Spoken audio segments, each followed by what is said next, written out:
Hello, this is Matthew Robert Payne, and this is going to be a short video, hopefully short. I've got the 10 points that I want to cover, and this is going to be called 10 Steps to Writing a Book. This, uh, this video is sponsored by this book that I've written, 5 Keys to Successful Non-Fiction Writing. And I've put that book in there so you can search for that book and download that book because it's got a lot more detail than this video. I'm not going to go to the effort of making this video just to sell that book. That book's 99 cents and I make 30 cents. So um, it's not the reason I've got 2,500 videos on YouTube to make money. But this book will go into a lot more detail if you get it. Okay, so 10 steps to writing a book. First step is to come up with a title. Now, many people would call that a working title. It's a title that you work with. It doesn't have to be the end title. Now, a good friend of mine, he's an author called Praying Medic. He comes out with 10 possible titles for himself, and he he gives the 10 possible titles to his graphic designer and editor wife, and his wife chooses the title out of the 10 titles. Sometimes she's actually written a title other than his 10 titles, but the more titles that you have available to test among people, what title do they think is the best, the better you'll be. You can join writers groups and post 5 of the titles on the writers group and have them vote for what title. You may want to understand that a title is all about promising a benefit to a person. People just don't want to read the book. They want to gain something. They want to get something from the book. So in your title, you've got to have a promise most times for people to benefit. So 5 keys to successful non-fiction writing uh, is uh, uh, a good title. People want those keys. And then a good cover. That's a pretty good looking cover. The subtitle of this is How I Write One Book Per Month. And there'd be a lot of people who be interested in writing one book per month. And I successfully wrote one book per month for about 3.5 years. I wrote about 45 books in 3.5 years. And so my books were quality. And if you go onto Amazon, you'll find that my books are quality. And just because they're cheap at 99 cents doesn't mean they're not worth $6 each. So you want to come up with a title and it's going to promise a benefit to the person. The second step is come up with chapter headings. So with your title, you should have an idea of the message that you're going to share with people. Um, you want to come up with the first step to that message and then the second step to that message. And you want to build an argument. So you want to come up with chapter titles. Now, some people can do chapter titles with just funny sort of titles that, I don't understand those books where the title doesn't say anything about what's in the chapter. But some people come up with funny chapter titles and they know what's going to be in the chapter. You've got to plan out each of the chapters and how long they're going to be. I often do 10 to 15 minute videos for each chapter in my book. So I'll be planning chapter titles that are going to be a 15-minute video. And the good thing about recording your book, and this is what we're going to do in this video, talk about recording a book. A good thing about recording on video is that people can watch the first draft on video and can watch a YouTube series, a playlist, and watch the first draft of your book. And that makes it handy. At any time, you can make that YouTube playlist private if you're embarrassed with what your first draft looks like. But some of my books are available on YouTube to watch. So if you're going to plan out 15-minute videos on each of the titles, if you know each of the chapters, if you know one chapter is going to take about 20 minutes or half an hour to describe what you want to say, to describe your point, make it into 2 chapters. Make it chapter 1, part 1 and part 2. I'll come up with different titles for that 20 to 30 minutes worth of information that you're going to have to give. So plan out 20 to 40 chapter titles or however long your book is going to be. One thing I want to tell you from someone who's written 58 books, one thing I want to share with you is you don't underwrite things. You don't have to write with brevity. You don't have to write as though people are going to get bored with what you say, and you don't have to overwrite things. So you don't have to make a 200-page book to make a point. You can have 120 pages and be succinct and a great message. People don't need to read 80 pages worth of extra material, and so plan your chapters in a way that you make your full statement. If it's only 10 chapters, let it be 10 chapters. Let it be a 30-page book or a 40-page book. If there's 40 chapters and it's going to be 120, 150 pages, let it be that. But don't underwrite things and don't overwrite things. Just say enough.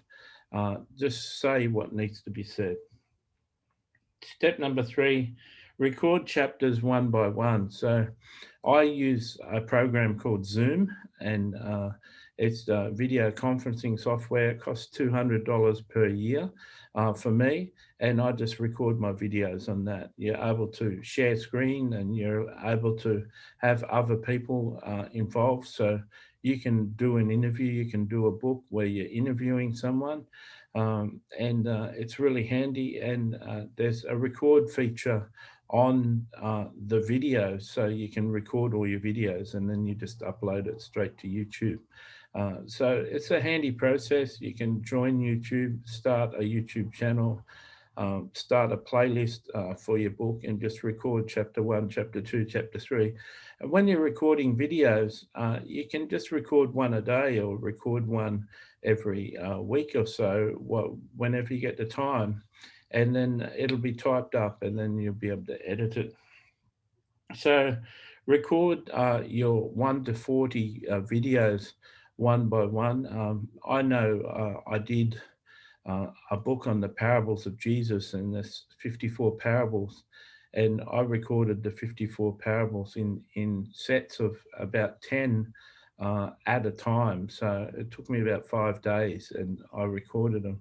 I knew that God was behind it because the 10 to 15-minute videos were uploading in 8 minutes, and before I'd finished the next video, the previous video had uploaded. And normally an 8 to 10-minute file takes 30 minutes to upload, and there was this miracle happening that it was uploading 3 times the rate. And so I knew supernaturally, I knew that God was behind the recording of that book. That was the 3rd edition of the book, and it was a complete new rewrite of the book. And I was wondering whether I was doing the right thing, rewriting the whole book. And those supernatural upload speeds convinced me. Um, so you can do the chapters one by one and put them in a playlist, and you can search on Google or YouTube how to create a YouTube playlist. Put them in a playlist and record them one by one, and that'll be effective. On Fiverr, you can find a typist. Just find a typist that's had 200 reviews and it's got a 4.8 a star review rating, and they'll be a good typist, and you can get a typist to type it up. Now, a typist doesn't catch every word. A typist, the typing still needs to be checked. And so I do 3 read-throughs. I read the typing and I edit it, because I start a lot of sentences with and so and different ums and ahs and stuff that I put in my videos.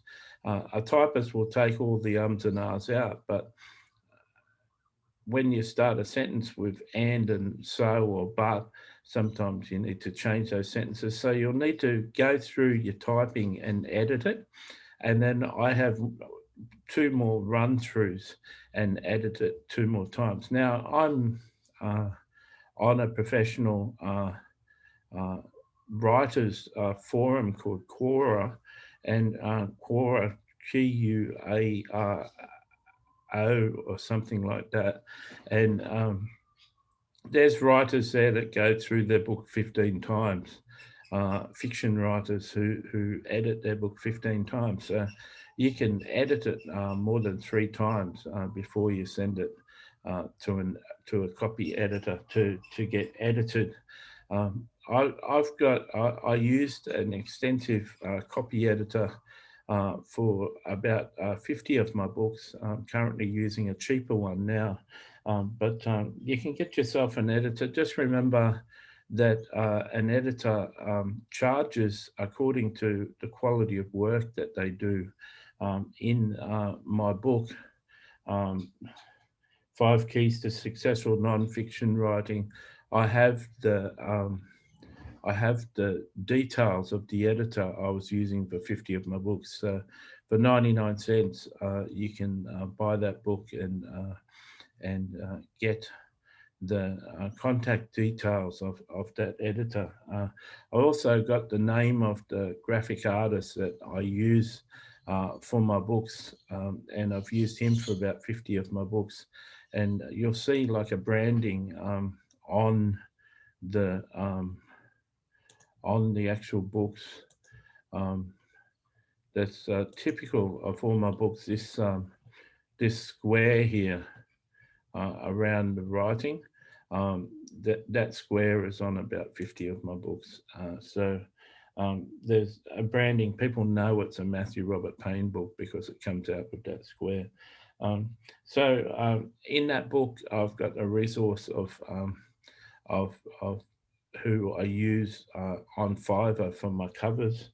I won't use another cover designer because I've got what I believe is the best. And a friend of mine who's writing books, who's on his 5th book now, he also uses this cover designer, and the cover designer does a good job for him too. So you want to work with your editor. Some editors will show you what has to be changed, and you go through and accept the changes, or you can go through and change certain things depending on what they do. I worked with an editor where she changed my work, and I didn't look at the changes that she wanted to do. I just allowed her to do it. And then we did a read through where she reads the whole book to you, and you make changes as you read through it. And that was part of her price. And that was really handy, and she did an extensive job. And then sometimes I got a proofread by another person on top of what she did to make it amazing and professional. I've got the details of a person who used to proofread my books in that book too, so you can check that out.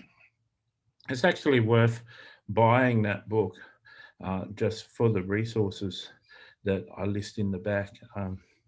I also have a person that I use to publish my books to Amazon and to other bookstores, and to publish my paperback, my Kindle, and my hardcover books. And you can get a deal for $2.99 American, and he can do that for you. And he's listed as a resource in that book too. When you've had an editor go through your book and read your book, and they've got a good idea of your book, you can have them write the blurb, the back cover of your book, the information that appears on Amazon about your book, and the text on the back cover.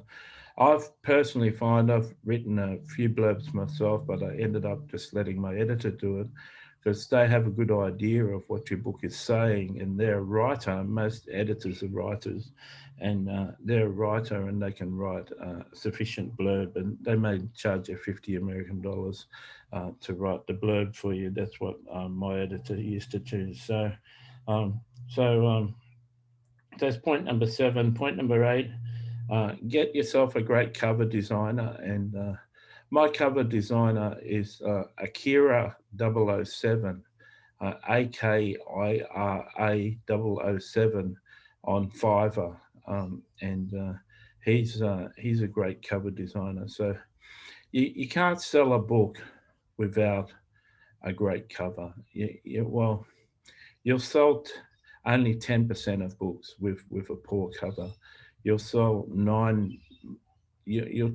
you'll sell 5 times more books if you've got a good cover. So people, you shouldn't, the cliche says you shouldn't judge a book by its cover, but everyone does. And that's why publishing houses have great cover designers and great graphic artists. My friend Praying Medic has a wife who's a great cover designer. He's got some great covers on his books.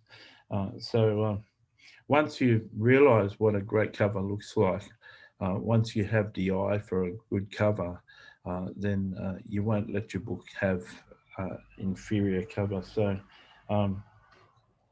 So to give yourself a chance of having a successful book, you need a good cover designer. Then you need to work to publish your book. Point number 9 is you need to work your book, publish your book through KDP or Kindle publishing through Amazon.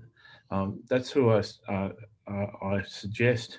Now, Kindle will give you, I think Kindle will give you an ISBN for a free number for your Kindle book, but you need to get one for your paperback book. And there's a place where you can purchase ISBNs. I don't go through all that hassle. I've got a person who publishes my books for $2.99 American, and he does, for $2.99 American, he does a paperback book, a hardcover book, a Kindle book, and he does an Audible book for me. So that's a good package, and his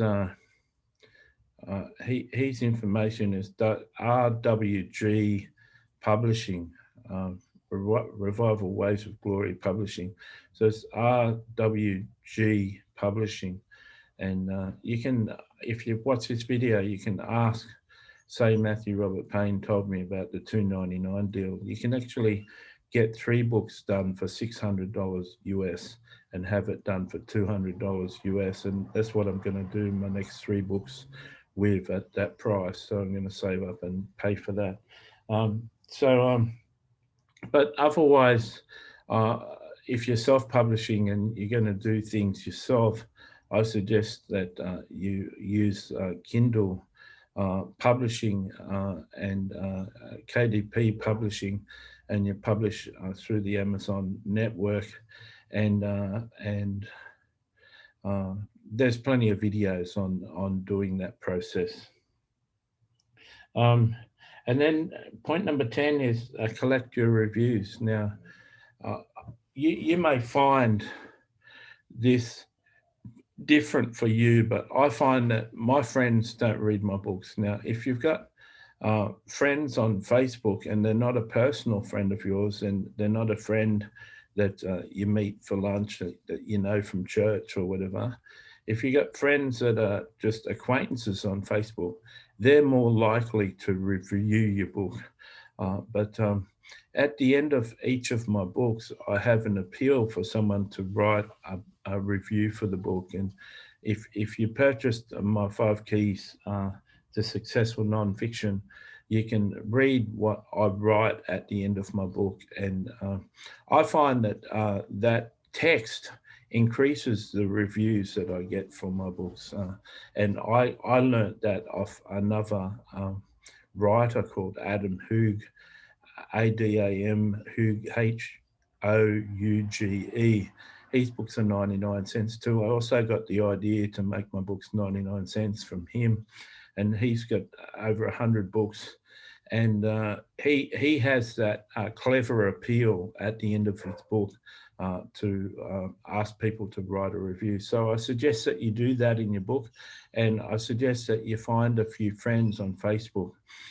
You can just do a post saying you're going to publish a book and you've got a manuscript.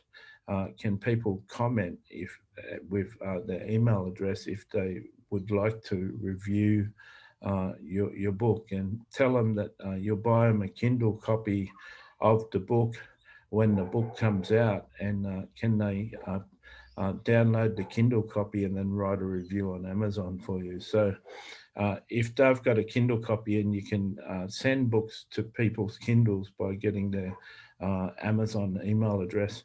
If you send them a copy of the book, then it'll be a verified purchase as the Amazon review, and Amazon treats verified purchases better than just people who review a book that didn't buy it off Amazon. So for your book to be a success, you need 3 to 4 positive reviews on your book. And some people have a nice back cover, a nice blurb, a nice front cover of their book. They have a good title, they have a good description, they have good chapter titles, they have everything going for the book and no review. And I won't buy that book. I'm a reader, I read a lot of books, but I won't buy a book that hasn't got reviews. And in fact, I'll read the title of the book and I'll skip down to the reviews before I read the blurb. If the reviews are saying it's garbage, I won't buy it. Doesn't matter what they say about their book. So reviews are really important, and that's an essential part of having a successful book. And then the next thing you can do is work on your next book. If you like this video, press like. If you like this video, share this video in your writers groups, or share this video with your friends who are writers. If you want to comment, please comment. I'd love to hear your comments. If you want to subscribe to this channel, just understand that I'm a Christian and most of the content is about Christianity. God bless you and keep you, and good luck with your writing.